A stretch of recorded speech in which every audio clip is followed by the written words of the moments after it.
All right, welcome everyone. So I'd like to start with the traditional land acknowledgement. I acknowledge that we are all meeting this afternoon from a variety of traditional and unceded territories across BC.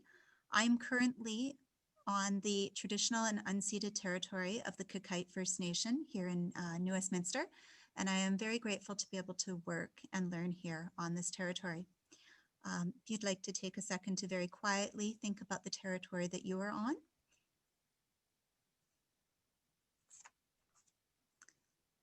Great. Thank you to all of you who are joining us. My name is Christy Oxley. I am currently the president of the BCTLA, and it's my great pleasure to welcome Rebecca Rubio. Rebecca will be talking to us about diversity audits in the Library of Learning Commons. Rebecca is the District Curriculum Coordinator for Library and Information Services in School District 38, Richmond. She is also a member of the BCTLA Executive Committee and wears a number of other hats, including, I'm sure mentor and too many things to mention. So we're very, very grateful that Rebecca is taking the time out of her busy schedule to go through this, this webinar with us. So I'm going to hand it over to Rebecca. Okay, thanks, Christy. Hoping everybody can hear me today. This is exciting. I'm just looking at the numbers going up and up on the participant list, and I'm stunned because diversity audits have been my work this year. It seems everything I'm doing this year is around diversity, and I thought it was just sort of a quiet thing that that I was passionate about. And the more I talk to people about it, the more I realize, no, this is something that so many of us are asking questions about and wanting to do good work on. So I'm really pleased to be here today to just share a little bit of our journey. So as Christy said, I'm the library coordinator for the Richmond School District, and this year I have invited my secondary teacher librarians and the library techs to engage in diversity audits with us. And they have been fearless in this work. And so my goal today is simply to share with you our journey. I'm in no way an expert. I have not done this before. We're in the middle of doing this. But there have been so many calls and so many questions from other districts that I said to Christy, why don't we have this as an open dialogue for everybody? So the plan today is to talk a little bit about why we would even consider doing a diversity audit, how we would do it, and what happens once you've done it. And having said that, I don't know what happens once we've done it because we're in the midst of it, but we do have some plans, and I want to just share our journey with you today. So before I start, I just want to acknowledge a few really important people. This came on my radar last year when I was invited to speak at a symposium at the Ontario Library Association. And part of the symposium was attending the conference as well. And I went to visit or to listen to Beth Van Tassel and Suzanne McLean, who presented, their title was How White is Your Collection? And I don't want to say I stumbled upon it because I was very intentional in finding presenters in that conference that were talking about diversity and equity, but I did stumble upon this unbelievable archive of information. And so Beth and Suzanne presented their journey with a diversity audit and really sparked for me a real curiosity and a passion to do this work here. And I've been trying to bring that to our district. Both Beth and Suzanne also referenced Karen Jensen, who was, I think, one of the first ones to do a diversity audit in her library. And so I have gone back to her work quite a bit, and I want to make sure that she's acknowledged here because she was the first one to, I think, to really start cracking this. And then currently this year, I've been working closely with Tony Duval, who I've never actually met in person, but who I speak to regularly now, who is also in the process of doing diversity audits in the Peel District in Ontario. And so we have been sharing a lot, and I want to make sure that, that her work is acknowledged here today. Leanne McCall is a teacher consultant in School District 38. She is my partner in facilitating the diversity audits with our secondary libraries. And then, of course, my biggest acknowledgement is our teacher librarians and library techs here in Richmond who are actually doing the brunt of the work. They are working really hard on the ground. They're putting in hundreds of hours. And so I'm just so amazed at their professionalism and their curiosity and their commitment to this process. And that's what we're going to talk about today. So, so first of all, I guess the question is, what actually is a diversity audit? And so a diversity audit is essentially a deep dive. It's going into your collection to do a really thorough review of inventory of what you have there. And the goal is to determine what kind of diversity there is in your collection. And it's important because what we're doing is gathering data. We often have a sense or a hunch about what our collection is like or what our programming is like. But when you actually drill deep and pull up the data, it can be surprising. It can also be a really powerful advocacy tool when you actually have raw data and say, this is what's in the library. These are the gaps that exist. This is how we need to move forward. So diversity audit is really getting deep into your collection and asking yourself, how diverse is it? And really the whole process is equity in action. It's really us saying, if we value equity, we need to do the hard work, which is to have a really good deep look and see what's in there. So why would you even do a diversity audit? And you need to know it's a lot of work. People have often said to me, oh yeah, just run the report for me. And I keep saying, no, you've completely misunderstood what it is. We would do a diversity audit because as librarians, as teacher librarians in school libraries, we know that our libraries are democratic places, and we know that equity and diversity and inclusion matter. That has always mattered to us. I think we're at a certain moment in history too, where it seems to be even more important and more relevant that we pay attention to diversity and equity, that we really ask ourselves whose voices are heard and who is represented in our collections. I love this quote by Rabia Kokar, who's another young librarian in Ontario, who said that equity is not something we do every once in a while, but rather the lens through which we intentionally plan and carry out our vision of the school library. So when we are going and jumping in to do a diversity audit, we're essentially intentionally thinking about equity and intentionally thinking about where it fits in our library collection. So then I guess this next question would be then, why is diversity important in our collection development? And of course, it's because we have a responsibility to ensure that every single patron sees themselves in our collection, that every single student and adult that enters our building and enters our library can find something on those shelves that represents who they are, what they look like, what they believe, where they come from. We have a responsibility to do that. And it's hard to do that if you don't really know what's on your shelves. And so that's another reason why we think deeply about making sure that our collection is diverse. In our conversations with our secondary teacher librarians in Richmond, we've been talking about the fact that a diversity audit really just shines a light onto our collections and asks us these really big questions. Have we made space for all the voices?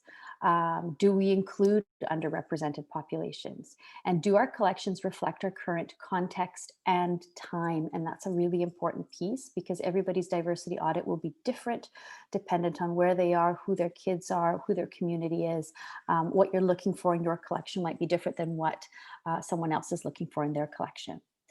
That sentence in blue there is critical, and we hold that up as we think about our diversity audit. We come back to that statement all the time, that we aim to dismantle the idea that the white, settler, able, heterosexual, cis male is the norm.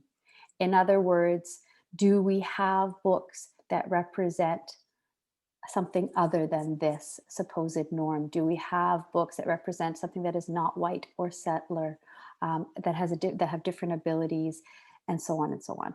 And so we keep coming back to that when we say, what are we looking for in our collection when we're doing a diversity audit? We're really looking to dismantle this idea of a certain kind of norm.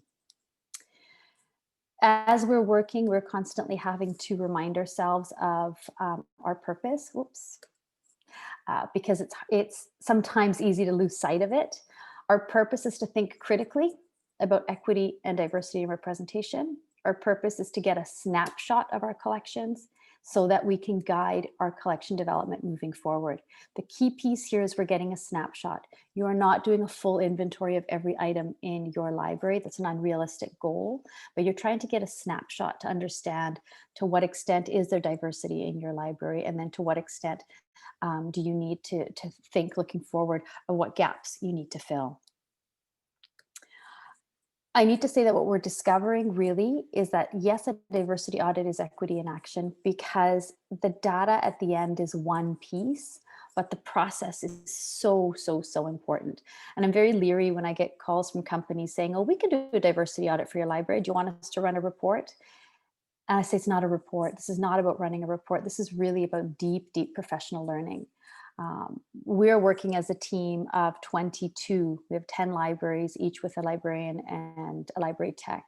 And then the two of us that are helping to facilitate it. And we are going through a hard process. We're doing some deep anti-racism work and some really deep equity work. We are defining terms and spending a lot of time doing that. We are understanding concepts. We are challenging our biases and our deeply held beliefs. This is hard work. We're taking some hard looks at ourselves and wondering what biases we might carry or what beliefs we might be bringing forward. And so a diversity audit is a really wonderful opportunity to work with colleagues and to think deeply about diversity. And those conversations for me are the richest part. And I watch that among my colleagues as we're all working through, and the questions that are coming up over and over again, and how we put our heads together and say, how do we as a group come to terms with this? And at the end of the day, we're going to have data. Guaranteed, we'll know what gaps exist and how much we have of this and how much we have of that. But at the end of this, we will be different educators and we'll be different librarians. We will purchase differently. We will evaluate our resources differently. We will engage students differently, because so much of that work has been the process, not just the data. Okay, so how do we do it? What are we actually doing when we are running a diversity audit? So we began with 3 big guiding questions. What's important to us here and now? Can we find that information? And what will we do with the information when we have it? That's why diversity audit is so unique to each community. I know that the women that I've worked with in Ontario have a really strong focus around race, specifically looking at Black authors and Black identity, because that is a large part of their population. In Richmond, our Asian population is quite large. And so when we start thinking about what it is that we need to gather, we're thinking about the students that we work with. So we have to ask ourselves, how responsive are we being to our school community? Are we meeting the needs of our learners? Who are we thinking about? We're also thinking from a very practical and logistical point of view. Can we find the information that we're looking for? And once we have it, what can we do with it? So those are some of the key questions. I'm going to show you just a quick flow chart of the steps of an audit, and then I'm going to take each one slowly. So first we need to set it up. We need to decide who's doing the audit. Then we're going to set our markers. Then we're going to determine our percentages. Then we will do the tracking. That's the bulk of the work. Then we will analyze our data, and then we'll take some next steps. Right now in Richmond, we're at the tracking stage. We are about halfway through our tracking, but it took us all of September, October, and November to do these first steps, which was setting our markers. And in fact, we've skipped the percentages step just because we needed to get started, but that's what we'll be coming back to this month. And so I'm now going to break them all down so you can get a sense of what happens at each of those stages. So the first stage is the setup, and you'll have to decide what part of your collection you're going to audit, who's going to do it, how many items do you need, and how are you going to track that? So for us, the part of the collection that we audited was our young adult fiction, and we chose several hundred items per library. The unique thing about the way we're doing it right now is that the data that we get is going to be for each individual library. They'll know their own data for their own school, but we will also have some data for the whole district, which will be interesting. We know that there are 2 people per site. And we set up a Google Doc to track our information. Now, if you're doing a diversity audit by yourself in your own library, you will have to adjust accordingly because it's work, and it's really not work for one person. So it'd be really nice if you could partner with another library or find some colleagues in the building, because it's the conversations and the dialogue that come along that really make it rich. The second most important piece then is setting up the markers. And this is where I'm going to spend the bulk of the time talking today. The markers are basically, what am I looking for? How do I define diversity? And then how am I finding that in the books that I've selected for my random sample? And so in our case, this took us months. This took us months to get to a place where we said, yes, this is the data that we want to gather. And it's been such a rich journey. So one of the first markers that we decided was really important was the marker of race. So we decided that yes, race was important. And so when we track, we're taking a book and we're tracking all of our markers for the author, and then we're tracking all of those markers for the protagonist as well. So we decided that yes, race mattered, both the race of the author and the race of the protagonist. And so that was one of our markers. It became really, really, really complicated. We started asking questions. Okay, so if we're going to do Black, is that enough? Is Black sufficient? Or do we want to do Black Canadian, Black American, Black African? Does that matter? Is that data that we need? We had lots of conversations around that. Then we went to Asian. Well, Asian is massive, absolutely massive, and we have Southeast Asian, and so we spent a lot of time talking about what kinds of how we were going to determine race, because Asian felt too big for us. We also included Latinx, that's Latino or Latina, so from Mexico and South America and Central America. That also became complicated because some Latinos and Latinas are Black. So you can imagine the conversation was very rich. We had conversations around whether we wanted to track for biracial or multiracial. And then our richest conversation, the most interesting one, was after we had started tracking, and some of the librarians and the library techs came back and they said that it felt wrong, that it felt really intrusive to dig through websites and to find information about the author, and that it felt invasive. And so we had some really powerful conversations around why it is we're so uncomfortable talking about race. And we had some really good conversations around the fact that we have perhaps as educators been told, you don't label, we don't put people in boxes, but here we are forcing ourselves to use labels. And why is it different, and why is it okay? So we've had lots of conversations around the importance of being able to talk about race, and the importance of being able to have these conversations and feel that it's okay to dig for this information, because our purpose is to make sure that we're representing underrepresented voices. That dialogue would not have happened among our colleagues in a different context. This was an opportunity to have those really deep conversations about race. One of our next markers was our Aboriginal or Indigenous marker.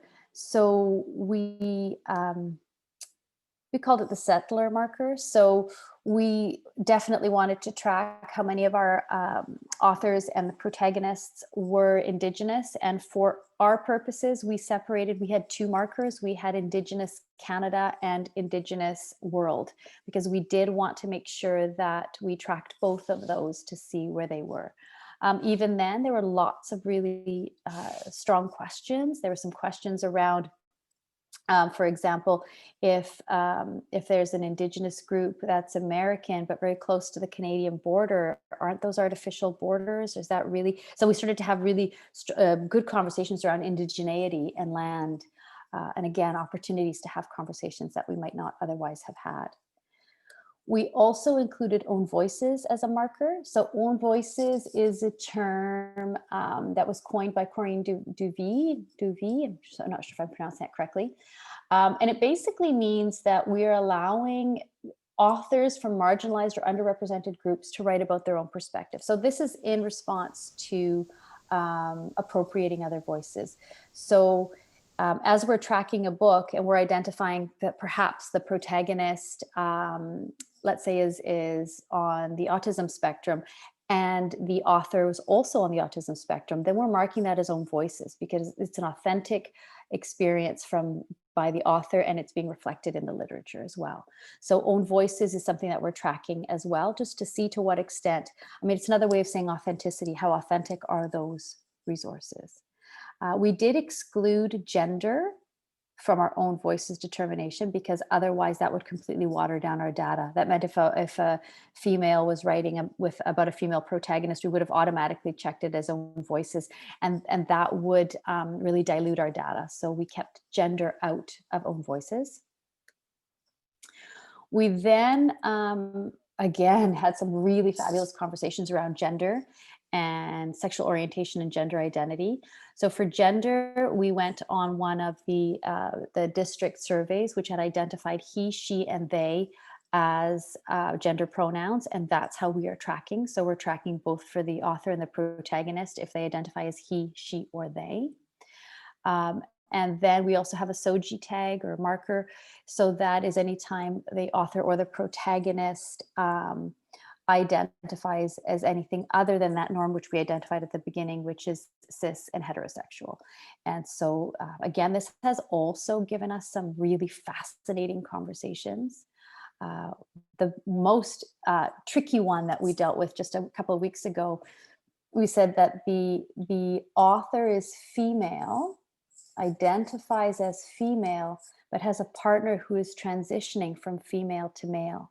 And the conversation that ensued around whether or not this qualified as SOGI was really quite fascinating, and really important as we start to really start thinking about identity as related to sexuality and gender and sexual orientation. Another one of our markers was the Muslim marker, and I want to be really clear that this is not a religious marker. We used Muslim as a marker because we were really addressing Islamophobia, and we're talking about groups that are underrepresented or have been marginalized, and we felt that it was important to recognize Muslim voices, Islamic voices, both in authors and in the protagonists. So that was also a long conversation about whether we wanted to include all religions. Is that something we wanted to track? And we really ultimately landed on this as our marker because we felt it was relevant to our current time and place. The last marker that we had was ability. And again, it became very apparent right away that simply to say abled, disabled was completely inappropriate and inadequate to do what we wanted to do.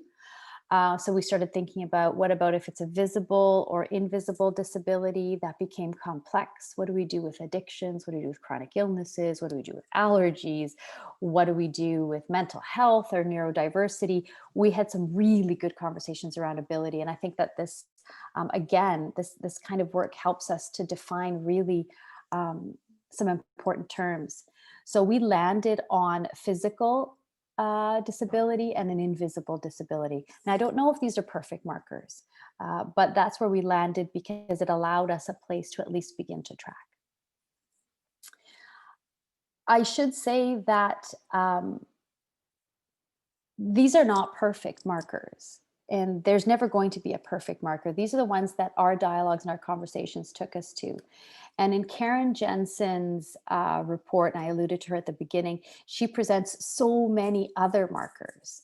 And I think they're very interesting to look at. They weren't relevant for our group right now, but I put them here because you'll notice that, that it starts to really ask bigger questions. She got into things like family structures.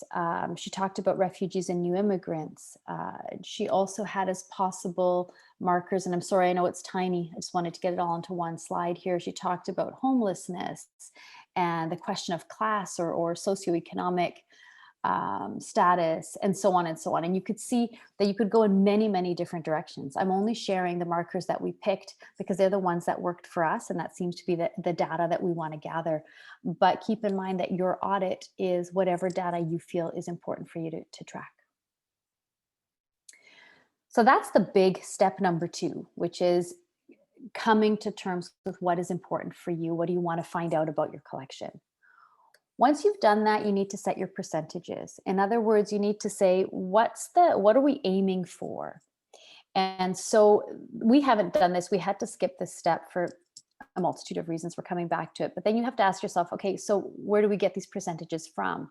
So for example, you could go on, just look at the Canada Census and say what percentage of Canadians are Black or Indigenous or whatever your markers are, and then use that as your percentage that you're aiming for. So let's say you do your audit and you find out that 3% of your authors are Black, but 20% of Canadians are Black, then that could be your target. That then you would have 20% Black representation in your collection. Like I said, we haven't done that yet. We are going to be doing that. And you can pull those percentages from wherever you think is relevant. It might be on a Canadian census. You might want to do it just for your province. You might want to do it just for your district. My only caution here is that I wouldn't do it, definitely would not do it for a school, because you then get into some tricky pieces. Because if you have a completely homogeneous school, let's say, for example, your school is 98% Caucasian, you can't really make an argument for having a 98% Caucasian collection. So when we're looking at diversity, we want to look a little bit bigger, perhaps your community, perhaps your province, perhaps your country. But when you're setting your goals for what percentage of diversity do you want in your library, I would go beyond the school, because that might actually tip you in the wrong direction. The next step after you have your percentages is to do the tracking, and the tracking is the bulk of the work. So that's where you now take however many books you've pulled. So in our case, we picked, I think it was about 800 books per school. In hindsight, I think that's too many. I think that is not a necessary amount to get a random sampling. We could have picked less. But then you're going through each book and you're literally going through all the markers. So you're saying, okay, so I'm checking this for race, then I'm checking it for gender, then I'm checking it for SOGI, then I'm checking it for Muslim. And you're literally going across and just going check, check, check, check, check. I'm doing it twice. I'm doing it once for the author and I'm doing it once for the protagonist. I think it's really important to note that we're only doing protagonists. We're not doing other characters, because that also really dilutes your data. It's very possible to have a book that checks all the boxes for all of the secondary characters, but your protagonist doesn't check any of those boxes. And so we were very clear that we were checking for the protagonist and the author, but not any of the secondary characters. It also makes it an incredibly onerous task to try to track that way. I'm going to show you a very sloppy slide, but it's the only way I could show you how we tracked it. So it sort of starts here and then continues and then continues. So this is what our spreadsheet looks like: title, author, evaluator's initials, and then we go ahead and track. For the author, these three are gender, then we start getting into race, then we have SOGI, physical or ability, then we have Muslim, and then we go into the protagonist, all of those same markers. So it's a very long spreadsheet, a Google Doc that goes all the way across, and you take your book and you simply go check, check, check, check, check, next, check, check, check. And of course, because it's a Google Excel, actually, it tabulates it at the end. The last column is own voices, which we then check off at the end if everything seems to match up when you did the author and then you did your protagonist. And then, of course, we have a section for notes, just if there's any notes of things that we weren't quite sure about or just wanted to make a note of. And the notes section are actually filling up quite a bit with questions and thoughts as we go along. This seems like a small thing. It took us a long time to get our heads around how will we track this. So once all the schools have gathered all of their data, then I will go in and from a district level start looking at how do we tabulate this? What have we discovered about our secondary libraries in our school district? How much representation do we have for gender, for race, for ability, and so on and so on. Where do we find that information? This is from the librarians themselves. They're telling me that these are the places that they're going. They're going to Goodreads. They're going to publisher websites, author websites, social media. They're going to Twitter accounts. They're definitely going to ERAC, Focus Ed. They're looking at different reviews. They're digging deep. And some books are taking them an hour to find the information. Some of them are very fast. Sometimes they've come back and said it feels invasive to do all this digging. Should we do this digging? And our collective response is yes, it's important, because if we really want to see where the diversity is, we've got to dig and find out. We had a really interesting conversation about what to do when it seems that the author has not disclosed information. So if the author has not openly said that they are Japanese, but is evident that they are Japanese, do we track that?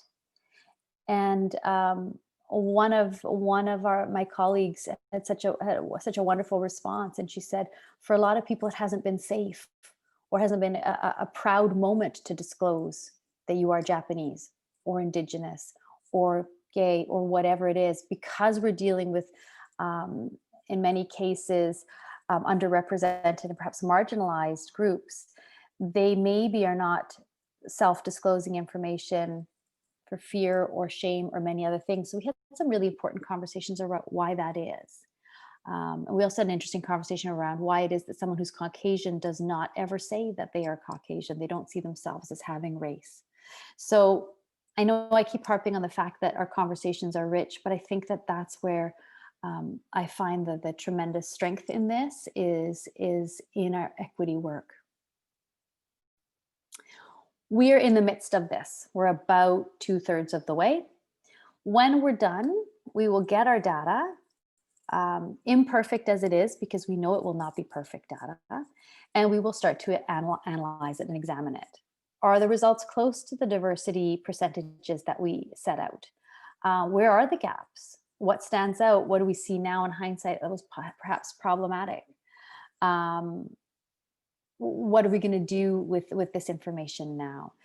In the end, this information is for us. So if I'm one of the librarians in the Richmond School District, I've done this data, I've gathered this data so that I know what my collection looks like. And it's not a reflection on my work, and it's not a reflection on my professionalism, and it's not to identify any weaknesses in my practice. It is purely, where are we right now? What's in my library? How do I move forward? And so that's what the analysis piece will give us. In our case, we're going to be able to analyze both individual schools and the entire district. I imagine for most people, they'll be just doing a diversity audit on their own site. So it will be a little bit smaller and a little bit more contained. But in any case, once you've got your numbers, you've got to look at them and say, so what? So what do these numbers tell me? So what do I know now? What we are finding as well is that in the process, as we are doing this audit, we're weeding like crazy, because we're pulling the books that have been, that we've randomly selected and going, oh, I don't even want this on the shelves. And so an interesting piece that might come up as well in the analysis at the end is, how much did you weed? Because as you were starting to do your diversity audit, you really realized now that doesn't belong here anymore. It should go. It's not a good representation. The last step is next steps. So now that you've got the data, what do you do with it? Are you going to share it? Are you going to have a new plan for acquisitions? Are you going to think about having a second diversity audit? I know that a lot of the TLs I've spoken to in Ontario started out with one part of their collection. So maybe they just started with their graphic novels, and then they were moving to their picture books.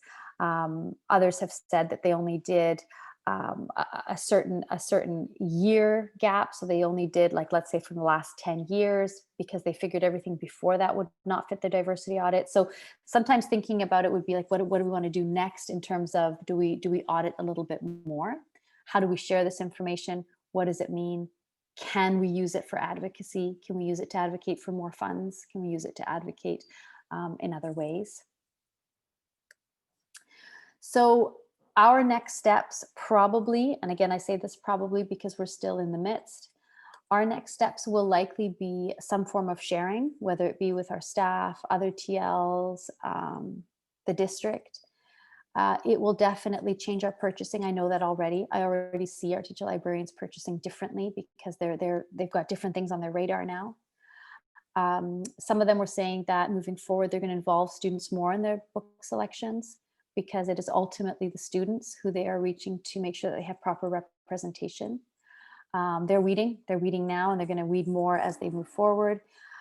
There's also been some interesting conversation around putting pressure on publishing companies, because the reality is that even if we identify, let's say that we are really woefully inadequate in our Asian authors, there might not be a lot of Asian authors out there for us to purchase. And that is not because there aren't Asian authors, but it's often because the publishing companies, who are the gatekeepers, are not always letting in who we want to see. And so teacher librarians do have a responsibility to put pressure on those publishing companies and say, we need diverse lit, we need diverse voices, we need more of them, we need more quality, diverse literature, because we've got gaps in our collections and we can't fill them even if we want to.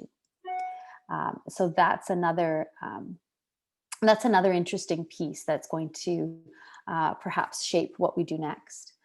I know that this is also, after our audit, like I said already, we could advocate for different forms of funding in order to fund these collections, because if schools are really serious about equity and schools are really serious about diversity and inclusion, what we put in our libraries, what we offer to our students and to our staff, need to line up with those ideals. So I know I've talked for a significant amount of time, but I also want to make sure that we leave time for some questions. Before I stop, I just want to say thank you for all of you for coming and listening. I think Christy is going to stop the recording now, and I'm happy to take questions because I'm sure there are lots. I'm seeing some questions popping up in